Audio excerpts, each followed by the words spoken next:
Dis Olive, ça t'a pas affleuré l'esprit que j'avais le monopole des polos roses? Bonjour et bonsoir à tous. Bonjour tout court.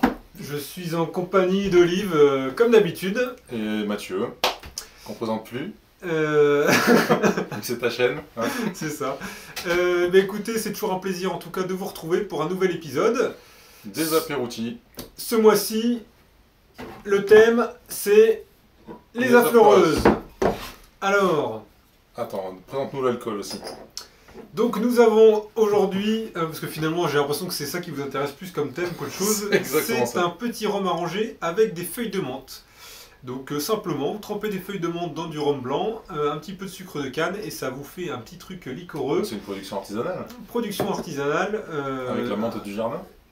Peut-être pas du jardin, mais voilà. Bon, en tout cas, allez tiens, pendant que tu sers. Je vais essayer de pas mettre sur la MFT, sans Ouais, ça changera, ça changera. On met partout.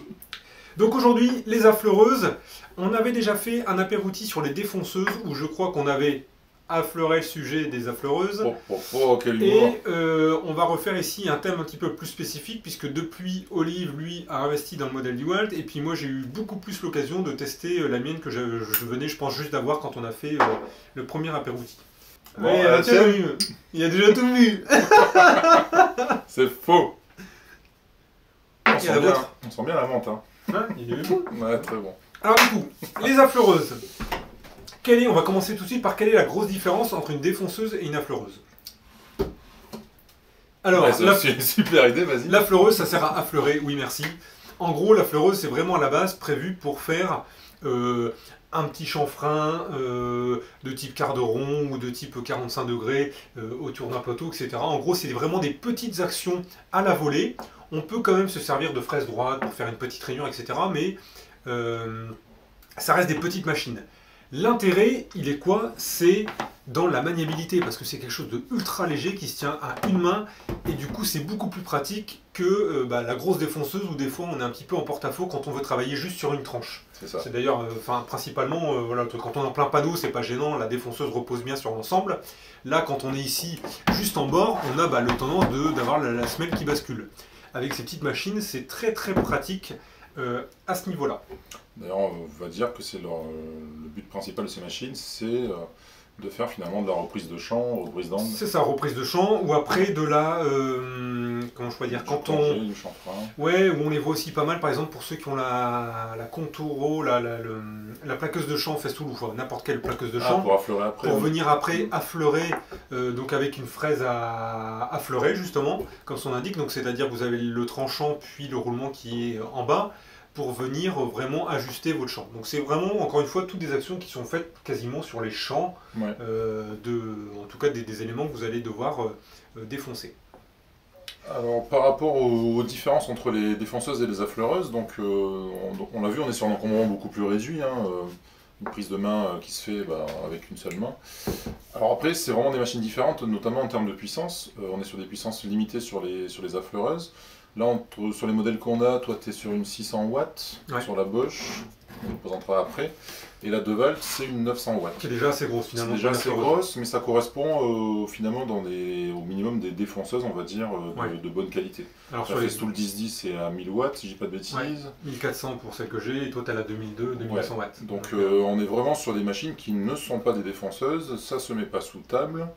En nombre de fait tours, pas les ça, mêmes choses ça avec. fait à peu près la même chose ou pas? Oui, obligatoirement, vu qu'on est sur les mêmes fraises. 33 000 tours, donc j'ai l'impression que ça tourne même plus vite. 33 000 tours. Ouais. 33 000 tours minute. Moi, mais je pense, moi, elle monte à 27 000. Ouais, tu vois, j'ai l'impression que nos défonceurs c'est plutôt dans les 24 25 000 max. En fait, peut-être. Comme les fraises lié à sont la plus taille petites, de la voilà fraise, ça, c'est comme ça, du coup ouais. on monte des fraises plus petites. D'ailleurs, bonne transition au niveau des bacs de... Je sais plus comment ça s'appelle. En Ah, gros, merde. c'est les affleureuses globalement. Alors il faut faire gaffe, il y a certains modèles qui ne prennent que des queues de 6 mm. Donc c'est très limitant sur le choix Ouais. des fraises. Alors même si on n'utilise pas une tonne de fraises sur ces machines, hein, globalement il y a quoi? Il y a la fraise droite, il y a Ouais. la fraise à quart de rond, il y a la fraise à chanfrein. Pour donner un petit exemple, quand vous avez des coffrets comme ça, tout con, premier prix, on est déjà sur de la queue de 8. Hein. Ouais, alors justement, les queues de 6, il n'y en a pas beaucoup dans le haut de gamme, donc chez CMT et ce genre de marque. C'est pareil, il n'y en a pas une tonne. Donc, premier conseil, si vous devez prendre une affleureuse, prenez une affleureuse qui soit compatible 6 et 8 en termes de queue. Parce qu'en queue de 8, là, il y a beaucoup plus de choix. Et donc, ça sera beaucoup plus facile de trouver les fraises adéquates par rapport à l'utilisation. Je sais qu'en queue de 6, il y a la Makita, la version bas de gamme de la Makita qui est en queue de 6. Ouais. Nous, les nôtres sont que de 6 et 8, donc tout va bien. Et l'autre modèle de Makita fait aussi 6 et 8. Mais soyez vigilants. 8 et plus, du coup, elles font les modèles anglo-saxons en un quart, mais pas les autres. Ok, donc c'est 6,35. Ouais, 6,35. Ok. Donc finalement, il doit être possible, en changeant la bague ici, d'adapter pour du 6,35. D'ailleurs, on verra après, mais moi, dans la Bosch, j'ai eu les 6 et 8 tout de suite. J'ai eu les deux bagues. Ouais, moi c'est pareil sur celle-là, il me semble. Ouais. Donc voilà, c'est vraiment des machines à part. Donc globalement au niveau du corps, en gros, vous avez le moyen de pouvoir régler finalement la profondeur de passe. On verra un réglage grossier puis un réglage plutôt micrométrique. Un bouton on-off. Un bouton qui permet ici de verrouiller simplement la pince. Ah, c'est ça la pince. Pour pouvoir venir tenir la fraise. Et toi, je vois que tu as un réglage de puissance en plus. Oui, on est déjà dans les descriptions des machines là du coup. Non, c'est plus pour donner les caractéristiques générales d'une affleureuse. Ouais, donc moi ce que j'ai en plus peut-être par rapport à toi c'est l'éclairage LED, je sais pas si tu l'as. Ah oui, j'ai pas, non. Alors c'est pratique pour éclairer la surface. Après, donc effectivement il y a le système d'aspiration qui vient se mettre dessus. L'inconvénient c'est qu'on voit moins ce qu'on fait, mais donc l'éclairage en LED compense un peu le fait qu'on ferme la zone ici. L'aspiration qui est vraiment un plus, même si on est en bord de planche, ça enlève quand même pas mal de poussière. Un réglage micrométrique avec le système de bague de 2 volts ici, dont on parlera juste après. Et effectivement, un réglage de puissance moteur. Alors, je sais pas s'il est vraiment utile ce réglage, parce que comme on est sur quand même des fraises de diamètre minimum petite et assez comparable d'une fraise à l'autre, je sais pas s'il y a un vrai usage du réglage. Pour info, le réglage il permet d'avoir une vitesse de rotation constante au niveau, alors je perds le terme mathématique, mais au niveau de l'extérieur de la fraise. On n'est pas sur la rotation pure, c'est vraiment la distance que parcourt le tranchant de la fraise qui doit globalement être constante d'une petite fraise à une grosse fraise. Donc le réglage finalement il fait ça. En gros, plus la fraise est grosse, plus on réduit la vitesse. C'est ça. Donc on parle de nos modèles respectifs. Donc là on a vu les caractéristiques générales. On a finalement que 2 produits à vous montrer. Ils ont bien sûr un concurrent chez Makita, chez... Bon, après toutes les autres marques, il y a des Festool, mais on est sur notre gamme de prix. Ouais. Donc là du coup, on va rentrer dans le détail finalement de chacun de ces modèles. Ouais. Alors, je vais commencer par présenter le modèle de chez Bosch, le GKF 600. Donc fourni en coffret, on l'a vu tout à l'heure, 600 watts, 33 000 tours minute. C'est fourni avec les queues de 6 et de 8.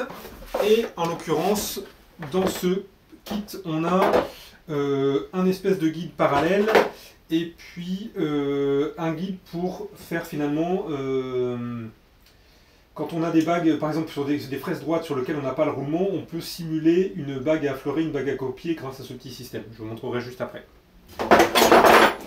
Une clé de service, bien sûr, pour changer les fraises, et puis donc la fameuse petite pince en plus pour ici les fraises de 6, mais qui ne m'a jamais servi pour l'instant. Donc, cette affleureuse, on a alors ici simplement le bouton on-off, elle n'est pas branché, hein, je vous rassure. Ce que j'aime beaucoup d'ailleurs, et c'est une réflexion que je me suis fait sur tous les équipements Bosch, on a énormément de longueur de câble. Du coup, quand je travaille dans l'atelier, même si je suis un bout ou l'autre pour affleurer et défoncer quelque chose, c'est vraiment très agréable de ne pas être bloqué par rapport à ça, et on n'a pas la sensation d'avoir un câble trop court, donc pour le coup c'est vraiment une bonne chose. Ce qu'on pourra peut-être faire, c'est comparer après la longueur des câbles avec la Makita, avec la DeWalt. On va mesurer nos engins. On vient de vérifier là, et le câble de la Bosch est 60 cm plus long que celui de la DeWalt. Alors ça change pas grand chose parce que le câble de la DeWalt est déjà très long. Donc là il y a plus de 3,60 m de câble sur la Bosch, donc je crois qu'on doit être à peu près 3 mètres sur la DeWalt. C'est donc très pratique les câbles longs. Hein. Ouais. Ça c'est très pratique. Parce que là pour du coup avec 3,60 m, je peux me brancher d'un côté de l'atelier et puis aller travailler à l'autre bout, ça pose pas de problème. Donc ici pour bouger, pour bloquer la fraise, simplement le petit bouton rouge ici qui nous permet après de venir ici avec la clé, venir serrer tout ça. Du classique. Bon, plutôt classique, des fois c'est un petit peu merdique entre le moment où finalement on doit remonter pour laisser de quoi appuyer là, mettre assez haut pour pouvoir passer la clé. Bon, globalement ça passe, après c'est lié au petit gabarit de la machine qui est, lui, on va dire, un avantage. Au niveau des réglages, plutôt simple. On a une espèce de truc gradué. On a simplement finalement cette montée-descente qui se fait à la main. Hein. Donc là je viens régler, alors je vous avoue que je regarde quasiment jamais le palier, je regarde plutôt moi la taille de la fraise qui va sortir ici. Hein. Si je prends simplement allez, une petite fraise droite qu'on va rentrer là. Donc ici je me fixe pour rentrer par rapport à ce que j'ai besoin. À partir du moment où on a fait ça, c'est le truc que je trouve un petit peu moyen, c'est qu'il faut faire une rotation vers la droite pour la verrouiller.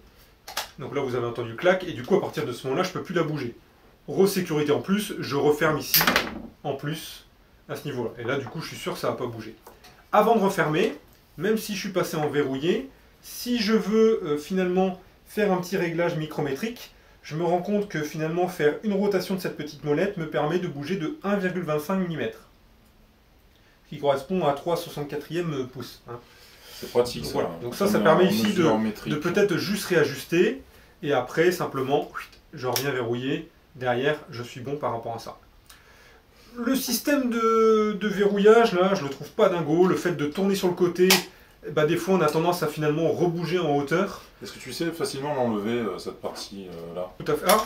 Ah bah oui, tu vois, ça sortait. Ah bah si, je peux le sortir un peu. Bah oui, parce qu'il me semblait que ça, tu peux la mettre sur une CNC à la rigueur, tu vois. Ouais. Donc là, en fait, c'est finalement, ouais, il y a pas mal d'affleureuses qui peuvent être venues comme ça serrées. Donc là, l'avantage du démontage, c'est que ça permet de changer la face plus facilement.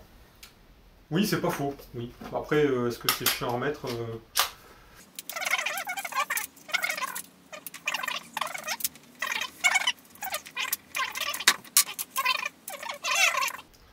Attends, comment tu veux voir ça, à quel endroit je suis? Ah voilà, ça y est. Bon, c'est un peu compliqué, mais bon, voilà. En tout cas, on va dire, c'est le point noir pour moi de cette machine. Sinon, ça marche super bien. Donc après, au niveau des guides, ce que je vous expliquais tout à l'heure, c'est qu'on a moyen de mettre ici, je remets ma fraise droite. Ici, j'ai mon petit guide que je viens enchaîner par-dessus, que je viens arrêter un petit peu avant ma fraise. Et en réglant ça, bien sûr, pour être aligné avec ma fraise droite, on simule finalement une fraise à affleurer. Vous imaginez qu'ici, si je suis sur mon bord de table, bah, je vais venir tailler ce côté-là en m'appuyant ici de ce côté-là. Le gros avantage de ce système, c'est qu'en fait, le roulement n'étant pas sur la fraise, Ouais. le roulement ne tourne pas à la vitesse de la fraise, donc le roulement s'abîme moins vite, parce qu'en fait, un roulement sur une fraise de défonceuse, finalement, il est freiné par la surface sur laquelle il est appuyé. Et donc, globalement, les petites billes qui sont dans le roulement, elles tournent à entre 15 et 20 000 tours minute, donc ça s'abîme plus vite. Là, avec ce système, comme la pièce, comme le roulement est dissocié de la fraise, ce roulement-là, il ne tourne qu'au contact de la surface à affleurer, donc il s'abîme beaucoup moins vite. Bon. Ici, en l'occurrence, je m'en suis pas servi comme j'ai des fraises à affleurer, fraises à copier. Je m'en sers pas. Par contre, ce que je me suis beaucoup servi, ce dont je me suis beaucoup servi, c'est ce petit guide-là, qui se met plutôt rapidement. Hein. Donc, on serre ici. Là, je peux régler. Et là, finalement, pour venir faire des rainures à X cm du bord. Ouais. Donc ça, c'est le système de base. Donc je sais pas si je prends ici un petit assaut. Tu me fais peur. Ouais. Attends, du coup je vais relever la fraise. J'adore tes dessins live, c'est toujours compliqué. Donc voilà, je sais pas, on m'a dit que voilà, je suis centré. Ici je viens verrouiller mon guide. Et puis je sais qu'à partir de là, bah, je vais venir complètement. Donc voilà, donc ce guide là marche très très bien. Écoutez, donc voilà en tout cas pour cette petite machine. Au niveau des fraises, qu'est-ce que j'ai utilisé avec cette machine? Voilà, mon petit coffret de fraises à la con, parce que mes autres fraises sont en 12. J'ai utilisé essentiellement... Je sais pas qui t'a dit d'acheter des fraises en 12. Petites fraises, je sais pas si c'est à gorge, en tout cas pour faire les espèces de trucs arrondis. Fraises à écrire, j'ai utilisé les fraises droites sur les deux diamètres à 10-16. Et j'ai utilisé après moi essentiellement les fraises type quart de rond, doucine ou un petit chanfrein 45. Bon, moi personnellement je vous déconseille ces coffrets où les fraises sont pas de bonne qualité, les roulements non plus. Ça on l'avait déjà dit dans l'apéro sur les... C'est peut-être bien de le redire, c'est que ne vous étonnez pas si le roulement vous pète à la gueule un jour. Hein. Ça c'est clair. Bah, moi en tout cas avant chaque utilisation je revérifie le roulement, je le graisse bien pour être sûr qu'il soit bien. Et voilà. Mais du coup voilà, c'est que comme finalement toutes mes bonnes fraises sont en que 12, et ben, je me retrouve à utiliser ça. Je pourrais bien évidemment en racheter, mais pour l'instant ce n'est pas le cas. Voilà en tout cas pour cette petite affleureuse. Son prix, je crois que c'est 155 € en boîte, etc. Donc franchement, c'est vraiment pas très cher. Et je vous le redirai après dans la conclusion, mais je fais un spoiler. C'est que finalement, j'aime tellement cette machine que finalement, je me rends compte que pour 99% des utilisations de défonçage que j'ai besoin d'un atelier, je le fais avec la fleureuse. Parce que c'est tellement plus agréable d'avoir cette maniabilité, le fait de pouvoir tenir sur un champ, etc., que je n'utilise quasiment plus exclusivement que ça. C'est qu'en complément, j'ai ma défonceuse sous table sur lequel je viens finalement faire vraiment les grosses opérations lourdes, mais tout ce qui est à la volée, j'utilise vraiment la fleureuse. Alors, c'était pas quelque chose qu'on disait forcément dans l'apéritif sur les défonceuses, mais moi aujourd'hui, s'il y avait un débutant qui voulait pouvoir faire quelques petits défonçages par-ci, par-là pour des petites réalisations, franchement, plutôt que d'acheter une mauvaise défonceuse, je pense qu'il vaudrait mieux plutôt acheter une bonne affleureuse, et avec ça, il ferait déjà un super taf, quoi. Donc, je sais pas ce que tu en penses par rapport à ça, mais... Je suis mitigé, ça dépend ce que tu fais. Ouais, je sais pas, je me dis pour quelqu'un qui fait de l'escalier par exemple, il a besoin d'une défonceuse. Ouais, mais là tout ça, on part tout de suite dans un truc lourd. Quelqu'un qui fait des rainures fortes, il a besoin d'une défonceuse. Après, c'est sûr que si tu fais que du chanfrein, des micro-rainures toutes petites, et voilà, donc là ça suffit. Ouais. Voilà, à voir. Donc à présent, la DeWalt D26200. Donc à savoir que c'est une défonceuse qui... Donc le bloc est commun. Par contre, elle existe en 2 ou 3 modèles différents. Avec finalement des accessoires différents. Mais le bloc reste le même. Pourquoi tu vas parler par là ? Donc c'est une défonceuse de 900 watts, comme on disait tout à l'heure. C'est fabriqué à Mexico. Voilà. Et elle monte jusqu'à 27 000 tours minute. Alors pourquoi j'ai pris celle-là et pas la Bosch ou la Makita ? En fait, j'aurais pu prendre la Makita, mais je voulais tester DeWalt que je ne connaissais pas, alors que je connaissais déjà Makita. C'était essentiellement le but de la manœuvre, et aussi parce que c'est un modèle qui finalement est utilisé par pas mal d'Américains notamment pour faire des CNC en fait. Elle peut faire office de broche en la prenant ici sur un portique. Je ne sais pas si je m'en servirai un jour en CNC, mais voilà, ce côté-là m'a bien plu. Aussi un paramètre important. Tu as même des marques qui vendent des trucs de CNC avec en marque blanche entre guillemets les affleureuses de Walt comme moteur. C'est possible.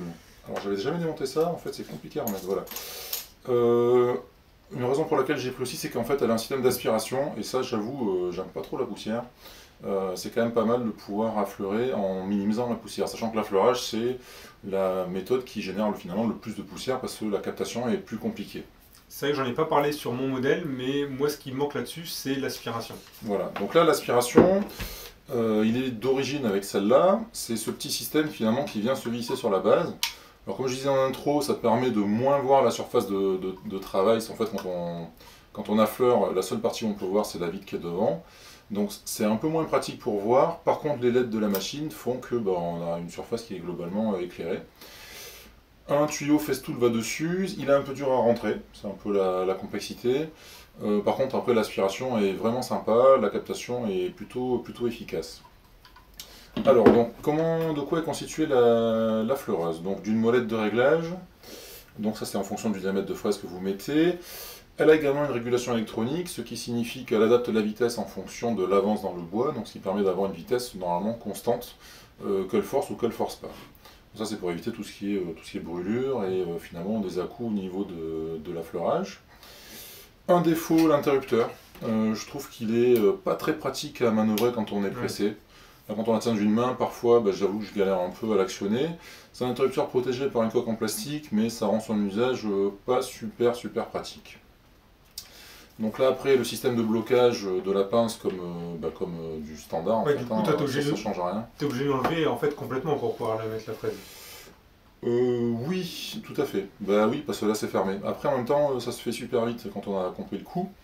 Et ensuite donc cette bague qui finalement fait la jonction entre la base et la fleureuse. Donc là petite technique pour la rentrée, il faut forcément ici que le levier soit ouvert.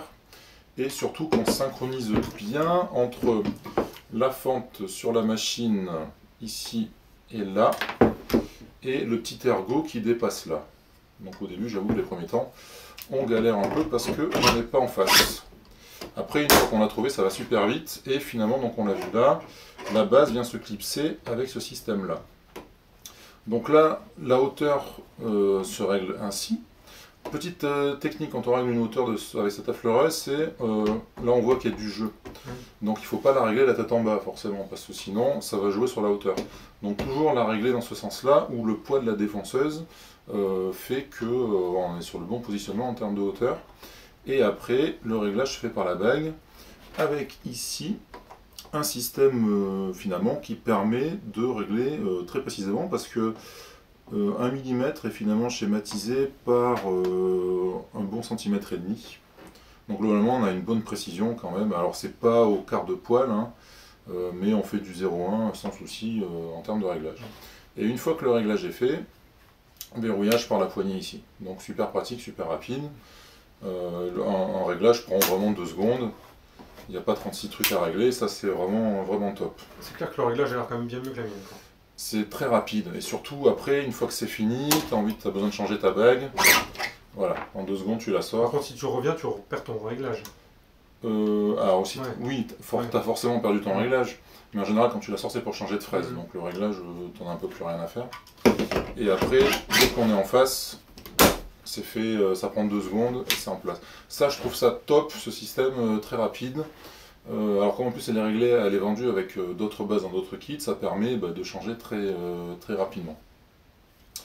En termes de défauts, donc l'aspiration ou le tuyau est un peu dur à rentrer, mais une fois que c'est fait, voilà. Après, bon, on a la contrainte du tuyau d'aspiration qu'il faut mettre sur l'épaule parce qu'il est forcément toujours un petit peu au milieu. Mais ça c'est propre finalement à tous les appareils qui ont l'aspiration un peu déportée comme ça. Donc l'interrupteur pas super pratique. À part ça, écoute, elle marche plutôt pas mal. J'ai pas... La semelle, t'en es contente là pour la tenue, le fait qu'elle dépasse un peu là-dessus? L'avantage c'est que ça permet de la tenir après avec la main. C'est ça, moi j'ai 2 points ici, au niveau des doigts. Là. Tiens. Et Donc ça, la semelle très pratique. Alors après, sachant que ça c'est démontable, hein, c'est une plaque de plexi, ça peut être très bien remplacé par aussi une semelle faite maison, selon les besoins. Donc ça, il n'y a pas de souci. Un défaut, elle est livrée en emballage carton. Donc ça, j'avoue, c'est pas très pratique pour le rangement. Donc moi, elle est tout le temps dehors en fait. Ça, je la mets plus dans le carton. Mais j'aurais préféré avoir un systemer ou un système un peu équivalent de rangement. En même temps, je t'avoue que moi, je me sers tellement de la mienne que des fois, ça m'emmerde de la remettre dans sa boîte parce que je sais que je vais m'en servir. Ouais, mais tu vois, tu dois aller chez quelqu'un, sur un chantier ou autre chose. Tu as l'appareil dans le carton, c'est pas top. Elle est livrée avec le guide parallèle, donc comme Mathieu a montré tout à l'heure. Elle est livrée qu'avec une bague de 8, contrairement à ce que j'ai dit tout à l'heure, je me suis planté, mais la bague de 6 normalement existe sur cette machine. Et voilà pour les accessoires. Que dire de plus? Son prix, on a regardé là. Elle est dans les 240, donc elle est quand même beaucoup plus chère celle-là. Je sais pas si 100 € de plus, quoi. Je sais pas si les 100 € se justifient. Moi je sais que l'aspiration c'était un peu une obligation. Je regrette pas l'achat. Après, voilà, c'est chacun en fonction de son budget et son usage. C'est quand même une 900 watts, donc on s'approche d'une défonceuse en termes de puissance. Donc elle peut en faire plus forcément qu'une 600 watts. Voilà, c'est entre les deux. J'ai pas senti mode manque, tu vois, sur les 600 watts, j'ai pas senti qu'à un moment le galérer, vu qu'au final, sur des affleureuses, on utilise quand même toujours, surtout des petites fraises. Je pense que si tu fais une rainure, tu le verras. Ouais, voilà. Mais sur un affleurage où tu fais un mini quart de rond, un mini chanfrein, normalement il n'y a pas de souci. Après, en termes de bruit, il reste. Bon, ça fait du bruit, hein, donc c'est forcément le cas sur les oreilles. C'est pas un bruit qui est désagréable, donc ça, il n'y a pas de souci non plus là-dessus. La base est en métal, donc ça c'est bien. C'est pas du plastique. Par contre, du coup, comme elle est plus grosse, elle est moins facile à tenir, je trouve. Ça dépend de la taille des mains. Moi j'ai des grandes mains, donc en fait je suis super content. Je pense que celle-là effectivement est très maniable. Après, je suis moins fan du système de réglage. Sachant que pour ceux qui veulent, Bosch a sorti récemment, je vais pas dire l'équivalent, mais presque, en tout cas une affleureuse sans fil. Il faut regarder, il y a une vidéo de LJVS qui la montre bien, en tout cas en démo, et qui effectivement a l'air pas mal du tout. Ouais. Alors après, si j'en crois mon revendeur de machines à bois, les professionnels sont beaucoup équipés en Makita. Par expérience, je me rends compte que les professionnels sont beaucoup équipés dans certaines marques parce que c'est des habitudes chez eux et parce qu'ils ne remettent pas souvent en cause les fabricants. Donc il m'avait plutôt conseillé la Makita que la DeWalt. Maintenant je suis très content de la DeWalt. Donc je pense qu'après il ne faut pas s'interdire d'expérimenter un peu comme ça, tant qu'on reste sur des machines de qualité, je pense qu'il n'y a pas trop de soucis. Et je pense que les pros, je ne sais pas si la Makita aspire, mais je pense que les pros parfois ils s'en foutent un peu de se prendre la poussière dans la figure. Clairement. Quand je vois les derniers travaux qui ont eu lieu chez moi, les mecs donc, sans casque, sans rien, sans... Ouais, donc ça c'est pas top. Hein. Voilà, donc plutôt très content de cette machine. J'ai pas vraiment de point noir rédhibitoire qui me ferait vous la déconseiller. J'en suis content. Elle se prend très vite en main. Une fois qu'on a compris comment l'insérer dans le socle, c'est finalement le plus compliqué. Donc pour dire que la machine est finalement très simple d'utilisation. Voilà, rien de plus à en dire. Très bonne petite machine. Du coup, voilà, elles ont vraiment pour le coup quasiment la même taille. De côté, on voit quand même qu'elle est un peu plus mastoc, hein, la DeWalt. En poids, c'est clair qu'elle est plus lourde. Au niveau tenue, moi j'aime bien ici parce que finalement ça vient. Tu sais, en fait cette tenue ça me fait penser à un mix-up. Où tu as vraiment une poignée qui est plus ergonomique pour la main qui permet de bien rentrer à l'intérieur pour bien la maintenir. Du coup, je trouve que celle-là elle est vraiment bien foutue.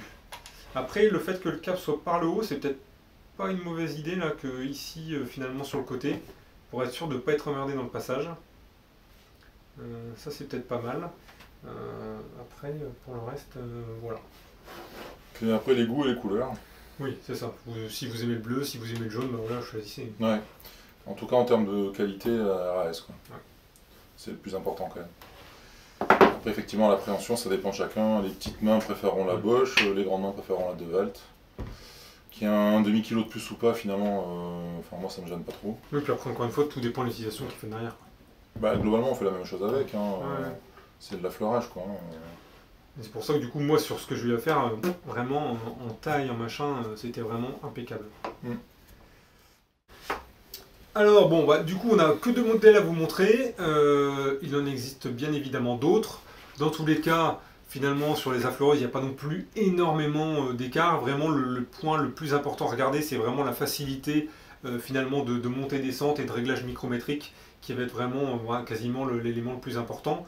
Après pour le reste, vous allez être quand même plutôt sensiblement pareil. Alors je pense quand même, je ne sais pas s'il y a des marques qui font des bases en plastique, mais peut-être à éviter quand même. C'est clair. Parce que finalement on est souvent en train de la régler, de la polariser de la base. Donc il me semble que la Makita elle est en plastique, hein, je suis pas sûr à confirmer. Donc là, vigilance par rapport à ça, c'est quand même des pièces finalement d'usure quand ça sort du coup. Il y a quelque chose qui est important de vérifier aussi quand vous avez votre affleureuse, c'est que j'ai vu sur internet justement certains modèles, c'est est-ce que ma semelle elle est bien vraiment... Alors je pense que pour vérifier ça, il vaut mieux un comparateur. Les comparateurs à cadran, parce que là, à l'équerre, c'est pas super précis pour moi. Non, mais tu vois, ça donne déjà une petite idée. En plus, elle est pas serrée. Ouais, non, mais bien évidemment, en serrant la fraise, là, je vais pas le faire ici, mais voilà. J'ai vu à un moment, sur certaines affleureuses, des gens qui avaient un problème entre finalement le centre et la semelle où ils étaient légèrement inclinés. Donc forcément, ça fausse derrière tous les réglages. Donc ça vaut le coup, finalement, quand vous avez votre affleureuse, quand vous la recevez, juste ce petit, c'est pas ce petit réglage, mais cette petite vérification, parce que de toute façon, si jamais c'était pas le cas, vous pourriez pas faire grand chose. C'est vrai que la construction n'a rien à voir avec une défonceuse, donc il n'y a pas le système des coulisses où la perpendiculalarité est bien validée. Là, on est sur des bases quand même un peu moins rigides, donc effectivement, la perpendicularité peut éventuellement poser problème là-dessus. Question qui tue, est-ce qu'une affleureuse est une machine obligatoire dans un atelier? Eh ben franchement, je suis vraiment tenté de dire oui. Ouais, et je pense que ceux qui veulent démarrer à faire des petits boulots, etc., limite, moi je commencerai par une affleureuse. Acheter une bonne affleureuse, et par la suite, à partir du moment où vous avez besoin de faire des trucs un peu plus gros, là vous achetez une bonne défonceuse qui soit faite surtout pour être mise sous table, qui peut être fait pour travailler à la volée, mais essentiellement sous table. Et là, je pense que vous avez vraiment la meilleure combinaison dans l'atelier, avec cette petite affleureuse qui va vous permettre de faire finalement tous ces petits travaux à la volée de manière très agréable, de manière très précise. Et quand vous avez besoin d'opérations un petit peu plus lourdes, avec des fraises assez grosses, ou des petites pièces à usiner, vous pourrez faire ça directement sous table. Je suis plutôt de ton avis, effectivement, moi la défonceuse en ce moment elle est tout le temps sous table, pardon. Je m'en sers plus à la volée. Une grosse défonceuse à la volée, c'est pour vraiment une utilisation très particulière. Je me sers beaucoup de la fleureuse et effectivement la défonceuse me sert que sous table. Ouais. Donc, alors par contre ça pour le mettre sous table, ça me semble un peu compliqué quand même. Hein. Et je pense aussi que pour ceux qui démarrent, c'est marrant là, c'est que j'ai fait, vous avez dû voir là, une vidéo que j'ai fait sur une table en chaîne là, de dehors, une table de pique-nique. Et du coup j'étais dans la famille et mon oncle là, il avait une défonceuse Makita et il me disait qu'il galérait avec, etc. Et finalement voilà, la défonceuse je l'ai trouvée très bien, mais uniquement pourquoi c'était le problème de finalement de réglage, ou parce qu'avec des fraises il faisait trop grosse passe, etc.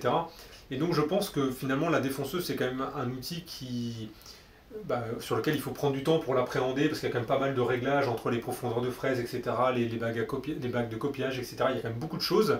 Le fait de commencer finalement par ces petites machines, vous allez vraiment simplifier le truc au départ, et je pense que vous allez du coup vachement apprécier cet outil, l'utiliser énormément, et à partir du moment où vous allez l'apprécier à l'utiliser, vous allez vouloir l'utiliser plus, et c'est là où vous allez après prendre plaisir à passer sur une plus grosse machine. Je pense que quand on commence déjà sur une grosse défonceuse, ça peut déjà prendre peur entre tous les réglages de la profondeur avec l'espèce de barillet qui se règle, le truc micrométrique. Voilà, on peut être un peu perturbé par tout ça. Au moins avec la fleureuse, franchement, on met la fraise, c'est parti, on règle la profondeur et on y va en 2 secondes. C'est vrai que globalement, comme les fraises sont toutes petites, souvent pour le fleurage, il n'y a pas grand chose à faire, quoi. Le seul truc après, c'est respecter le sens d'usinage pour pas aller en avalant, pour pas que la machine vous entraîne, mais ça c'est comme pour les défonceuses. Par contre, effectivement, comme c'est des machines qu'on tient à une main, parfois c'est peut-être plus impressionnant de sentir que ça peut partir par rapport à la fraise qui attaque le bois. Alors après, les bases là, souvent, on les tient pour dire d'être bien perpendiculaire au champ. Mais c'est le truc peut-être un petit peu pour un débutant, peut-être un petit peu surprenant au début, c'est qu'on n'a pas les 2 mains dessus, donc c'est un peu moins sécurisant, quoi.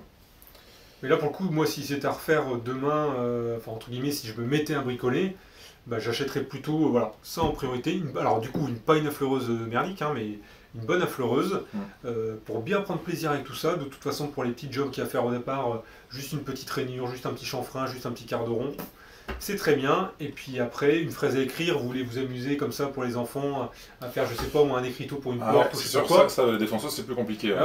Et là, avec ça, c'est hyper maniable. Vous pouvez écrire vraiment votre prénom ou tout ce que vous voulez directement avec votre petite affleureuse. Donc vraiment, le fait de faire ça, vous allez vous amuser, découvrir avec les différentes fraises plein de possibilités. Et puis du coup, vous allez prendre goût avec cet outil et pouvoir l'utiliser par la suite. Mais surtout, ce qui est très intéressant, c'est que c'est limite un outil où la fraise reste tout le temps dedans, quasiment. Donc par exemple, vous faites un placard chez vous, vous avez besoin juste de casser les arêtes. La fraise elle demeure dans la machine, vous la prenez, elle est sur l'étagère, clac clac, en 2 secondes c'est fait. Alors que la défonceuse, elle est rangée, elle a été démontée, il faut remettre la fraise, tout ça, il faut faire les réglages. Là, ça va tout seul en fait. Ça, ce que j'ai dit tout à l'heure, c'est que finalement, moi, elle est souvent pas dans sa boîte parce que limite, je préférais la mettre dans un tiroir dans l'atelier pour que je puisse la prendre très facilement. Parce que de toute façon, elle sert, je veux pas dire, un projet sur 3. Allez. Non, c'est clair. C'est vraiment des bonnes petites machines. Voilà. Eh ben écoute, on n'a pas pu comparer avec des Festool, forcément, on n'en a pas testé. Donc on ne sait pas vous dire si l'écart de prix est justifié ou pas. Ouais, parce que je crois du coup la plus petite on est déjà à 600-700 €. Ouais, ça pique. Les Festool piquent. Voilà, donc on ne sait pas. Donc si en commentaire vous avez des infos sur les Festool, que vous avez pu les comparer avec ces modèles-là. Si vous avez la Makita, n'hésitez pas. Ou après d'autres marques qui font ça qu'on n'a pas en tête. Après il y a MacTech, mais c'est un équivalent Makita finalement. Ouais, c'est la sous-marque de Makita. C'est la sous-marque. Donc voilà, si vous avez d'autres modèles à présenter dans les commentaires, ça servira à d'autres. Nous, comme toujours, on ne présente que des modèles dont on dispose, donc on n'est pas forcément tout le temps exhaustif sur les différents modèles existants. Pour lesquels on les a bien testés depuis. Exactement. Voilà, c'est pas un produit qu'on vient de déballer et qu'on montre sans s'en être servi. Exactement. Et bien voilà. Qu'est-ce qu'on va dire d'autre? C'est que finalement, il va nous rester un apéro. Si, il faut remercier les gens qui sortent du bois de plus en plus. Ah oui. Ouais, parce que vous êtes de plus en plus nombreux finalement à vous manifester, alors vous nous suivez depuis longtemps. Donc ça nous fait plaisir de lire vos commentaires, ouais, c'est ça, carrément. Donc c'est cool que vous l'ayez fait, donc merci beaucoup. En tout cas, ça nous donne encore plus envie de continuer. C'est ça. Sinon, Olivier ne reviendra pas. Donc, Exactement. Donc tu allais dire un truc par rapport aux apéroutis. Ouais, exactement. Là, nous sommes sur l'apéroutis du mois de mai. Mois prochain, apéroutis dont le thème reste à définir. Et puis après, on refera comme l'année dernière une petite pause estivale sur juillet-août. Et on vous retrouvera à la rentrée. C'est ça. Voilà, et bien écoutez, on espère que cet épisode vous a plu à nouveau. Et puis, on vous dit du coup au mois prochain. Merci, à Allez, bientôt. Salut. ciao.